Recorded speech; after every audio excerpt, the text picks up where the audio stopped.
Usually when you build a lifeboat to save people from a sinking ship, there's a very clear expectation of altruism. Right, obviously. You expect the captain to prioritize safety over literally everything else. Yeah.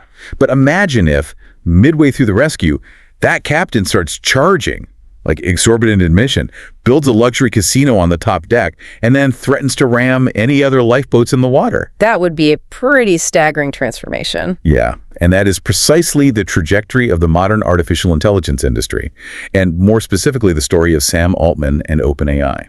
I mean, a lifeboat is supposed to be a public good. It is designed purely for survival, not for maximizing shareholder value or, dominating a market. Exactly. So welcome to today's deep dive. Today we are bringing you directly into the boardroom dramas, the philosophical turf wars, and the astronomical sums of money that built the AI tools you interact with every single day. And we're drawing all of this from Karen Hao's meticulously researched book, Empire of AI. It really lays out this truly modern saga. It really does. Our mission today is to figure out exactly how a Silicon Valley nonprofit, which was originally created to save humanity from the existential threats of artificial intelligence, morphed into a fiercely competitive, profit-driven tech empire, one that is currently dictating the future of our digital world. Yeah. Okay, let's unpack this. To really grasp the magnitude of this shift, we need to start at the climax. The date is Friday, November 17th, 2023. The day the entire tech world essentially just stopped spinning. Basically, yeah.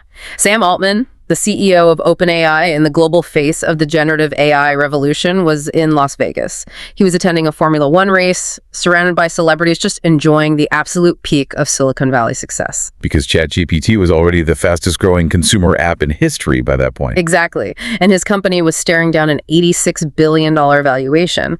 And from that Las Vegas hotel room, he logs on to a midday Google Meet. Just expecting a standard routine video check-in. Right. But staring back at him on the screen are 4 members of his own board, including OpenAI's visionary chief scientist, Ilya Sutskever. Oh boy. And Sutskever doesn't mince words. He simply informs Altman that he is being fired, effective immediately. Which is absolutely wild. I mean, you don't just oust the avatar of a technological revolution over a brief virtual meeting without a massive fallout. And the fallout was instantaneous. It was chaotic. Sutskever had to host a virtual all-hands meeting shortly after to try and calm down a company of deeply panicked employees. How did that go? Well, when the staff pressed him for actual details or a rationale for why they just decapitated their leadership, his response was a chillingly vague, keep your expectations low. Keep your expectations low. That is literally the last thing any employee wants to hear during a corporate crisis. Yeah, it didn't go over well. I can imagine. But this points to a really bizarre structural quirk at OpenAI. Any normal corporate board would be terrified of the shareholder lawsuits that would follow a move like this. But this board wasn't acting like a normal corporate board because, well, they didn't have to, did they? No, they didn't. They were operating under an entirely unique governance structure. When OpenAI was founded, the board was deliberately designed so that it did not have a fiduciary duty to shareholders or to investors like Microsoft or even to their own employees. Wait, so who were they legally bound to? Their sole legal fiduciary duty was to humanity as a whole. Humanity. Just like the concept of humanity. Exactly.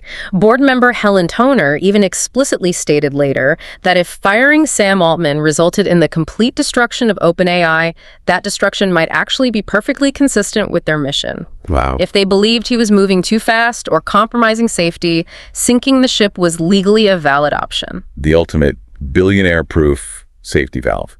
But they completely underestimated the human element, didn't they? Because the employees revolted. Oh, massively. Over 700 of them signed an open letter threatening to quit. It's like a mutiny on a pirate ship. But instead of walking the plank, the pirates are threatening to jump ship and join the Royal Navy, which in this case was Microsoft, who actually offered to hire all of them if their captain isn't immediately brought back. The paradox of that moment is incredible. OpenAI touted this nonprofit board structure to the public as the ultimate safety mechanism for human survival. A brake pedal they could pull if AI got too dangerous. Right. But the moment they actually pulled that lever, the entire structure collapsed. It simply couldn't withstand the gravity of billions of dollars of investment and the personal wealth tied up in employee equity. So how did a board ever get legally empowered to fire a star CEO in the name of humanity in the first place? To understand that, we have to look at the cause and effect of how this company was born. We have to rewind to 2015. Right, back to the intense paranoia that birthed this whole operation. Because the anxiety of 2015 was driven largely by Elon Musk, wasn't it? It was. Musk was watching Google acquire the brilliant AI lab DeepMind, and he was deeply unsettled. The sources note that Musk viewed DeepMind's CEO, Demis Hassabis, almost like a supervillain. A supervillain. Yeah, Musk actually believed Hassabis was trying to build a digital dictatorship. And Musk wasn't just casually worried. He was genuinely consumed by the existential risk of an artificial superintelligence.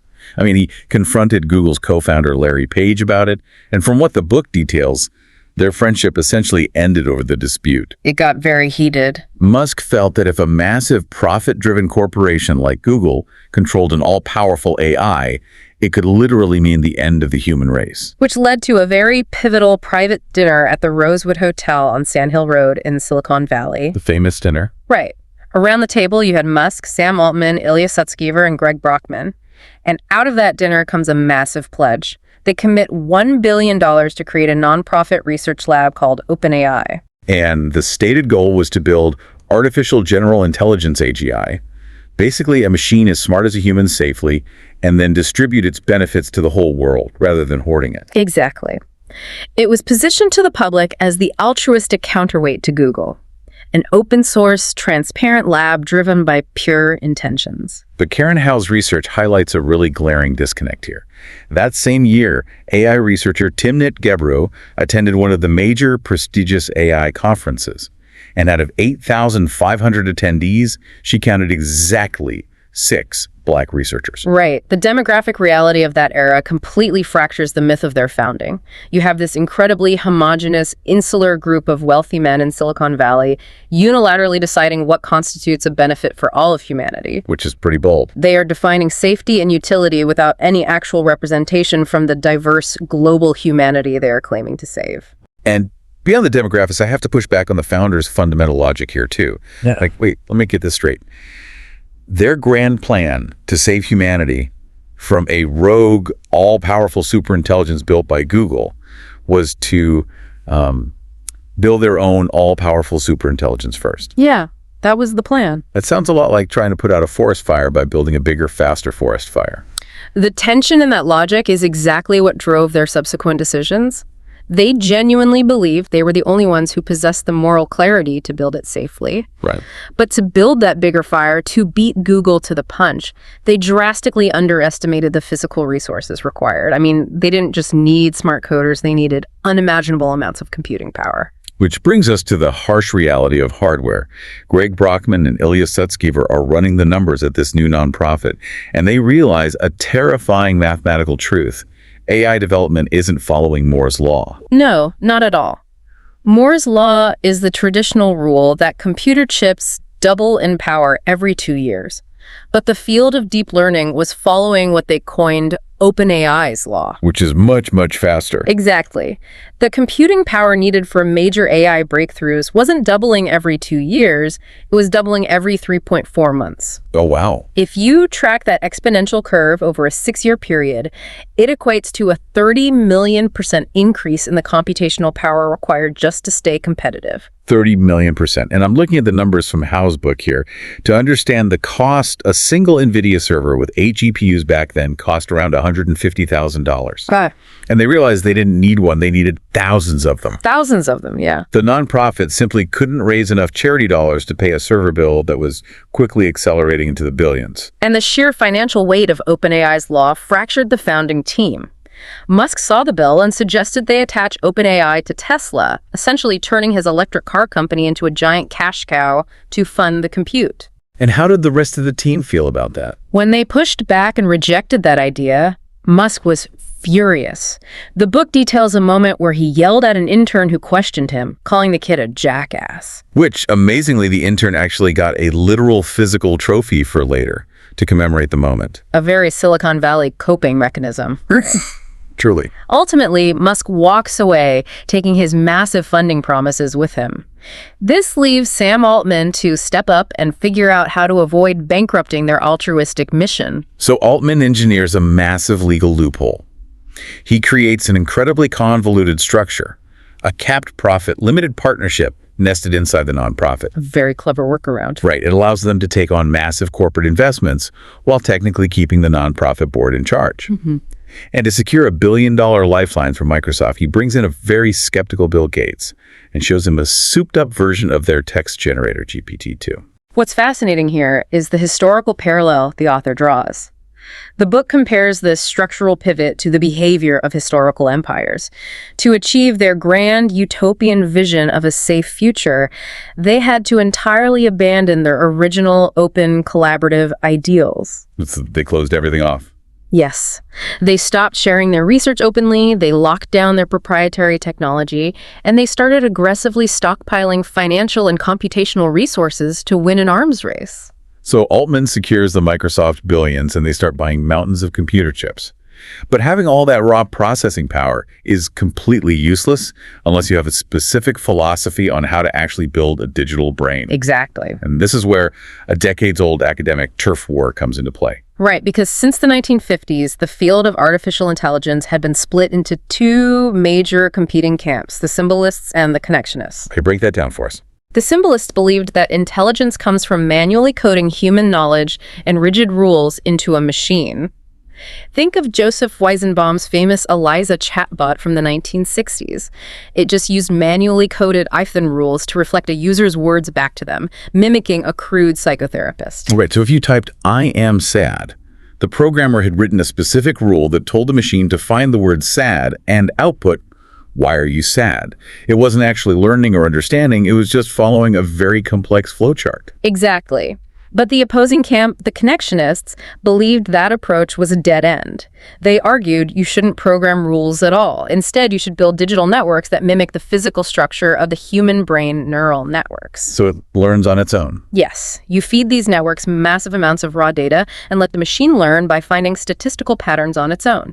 Ilya Sutskever had absolute, almost prophetic faith in this connectionist approach. His overarching philosophy was boiled down to a simple phrase: intelligence is compression. Meaning, if you just scale up these neural networks to a massive size and feed them the entire internet, the machine will be mathematically forced to compress all that data to understand the underlying patterns.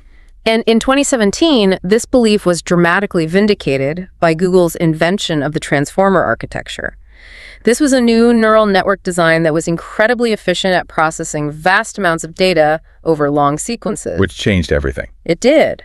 An OpenAI researcher named Alec Radford took this transformer architecture and built their first major models, GPT-1 and GPT-2, by giving the system one incredibly simple foundational task: just predict the next most likely word in a sentence. Here's where it gets really interesting. If you think about the old symbolist approach, it is like trying to teach a toddler a new language by handing them a dense grammar textbook and making them memorize the rules of syntax. Right. Very rigid. But the connectionist approach, what OpenAI did with transformers, is like dropping that toddler in the middle of a crowded, noisy foreign city and letting them figure out the language just by listening to millions of conversations around them. That analogy perfectly captures the mechanism.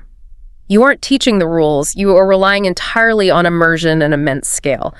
But as they scaled up, they discovered entirely new, terrifying challenges. Like what?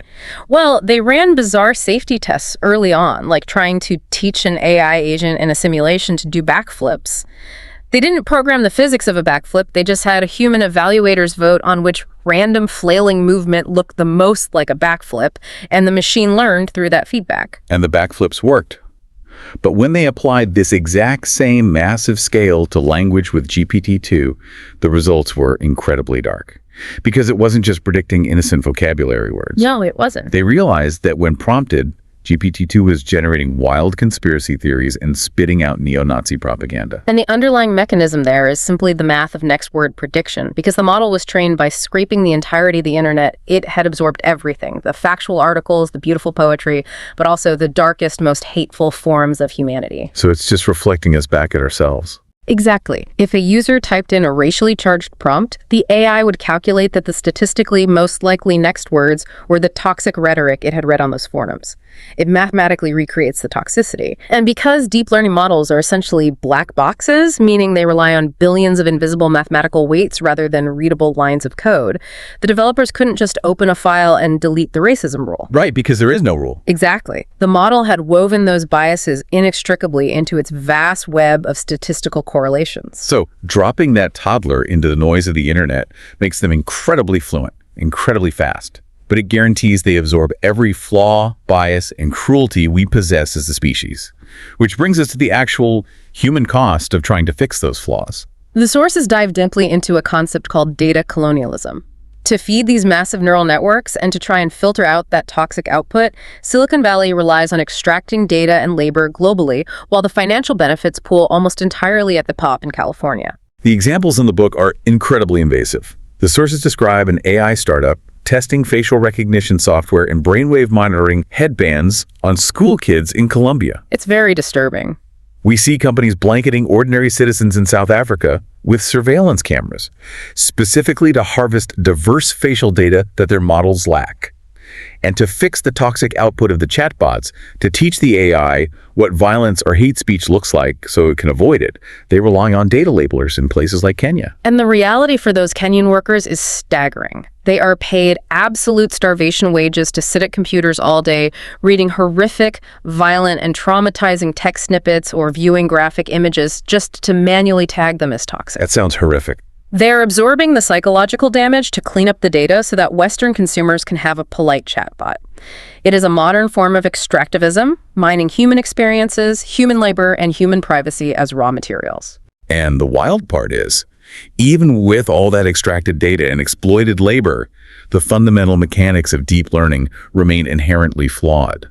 We see this with the phenomenon of hallucinations. Right. A hallucination occurs because these models don't actually know facts. They don't have a database of truth. They are just highly sophisticated autocomplete systems predicting probable words. So they just guess. Basically. So when they don't have enough data, they confidently string together words that sound highly plausible but are completely fabricated realities. We saw this with the lawyer who used ChatGPT for legal research. He asked it for precedent, submitted a brief to a judge, and then realized the AI had completely fabricated the judicial decisions.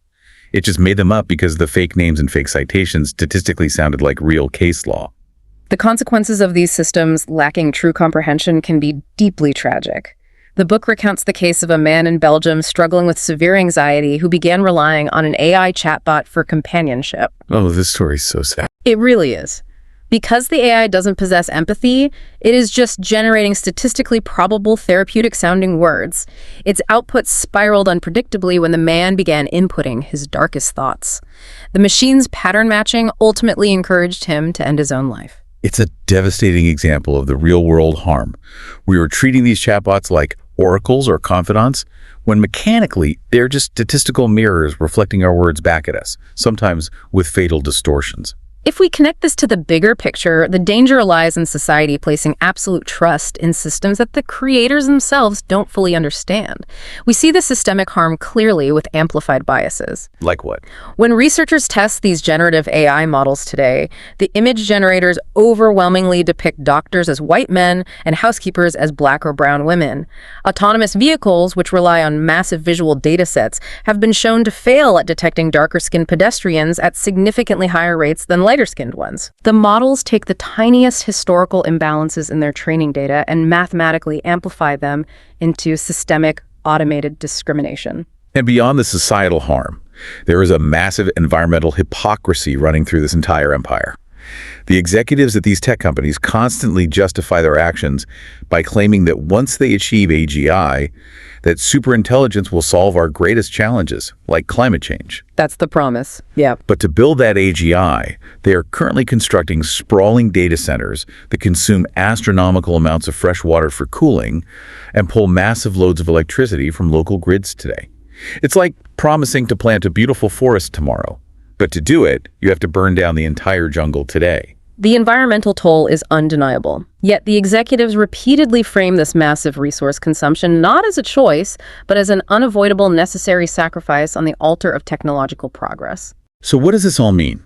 It means that when you sit down at your laptop and you type a simple, innocent prompt into a chatbot, you aren't just using a clever piece of software. You are directly interacting with the very tip of an empire. An empire built on extraction. Exactly. Built on the extraction of global data, the exploitation of underpaid global labor, and the massive, unchecked consumption of natural resources. We have traced the incredible journey of OpenAI. It began with a paranoid dinner conversation on Sand Hill Road about saving the world, and it morphed into a corporate monolith valued at over $100 billion. Quite the pivot. They started with a pledge to be an open, altruistic lab, but driven by the sheer mathematical realities of OpenAI's law, the insatiable need for computing power to advance deep learning, they transformed. They convinced themselves, their investors, and the market that scaling up massive resource-hungry models is an inevitable law of nature. And because they believe it's an inevitable arms race, they justify abandoning transparency, ousting critics from their board, and pushing forward regardless of the immediate societal and environmental harms. They tell us this is simply the only way to build AI. But there is a final, vital point that Karen Hao's research brings to light. The authors emphasize that the path of technology is never actually inevitable. It only looks inevitable because it is chosen by the people with the most money, which leads to a really profound what if. Well, let's hear it. What if true artificial intelligence doesn't actually require boiling the oceans? What if it doesn't require scraping every single piece of private human data from the internet to feed a massive deep learning model? Is there an alternative? The sources point to competing academic theories, specifically something called neurosymbolic AI. This is an approach that attempts to marry the two sides of that old academic turf war. It combines the strict, logic-based reasoning rules of the symbolists with the pattern-matching power of the connectionists' neural networks. Okay, so a hybrid. Right. Theoretically, because it has built-in logic rules, it wouldn't need to consume the entire internet to learn basic concepts. It could be vastly more efficient, less prone to hallucinations, and much more democratic to build. Wow. So there is a completely different, potentially safer road we could have taken.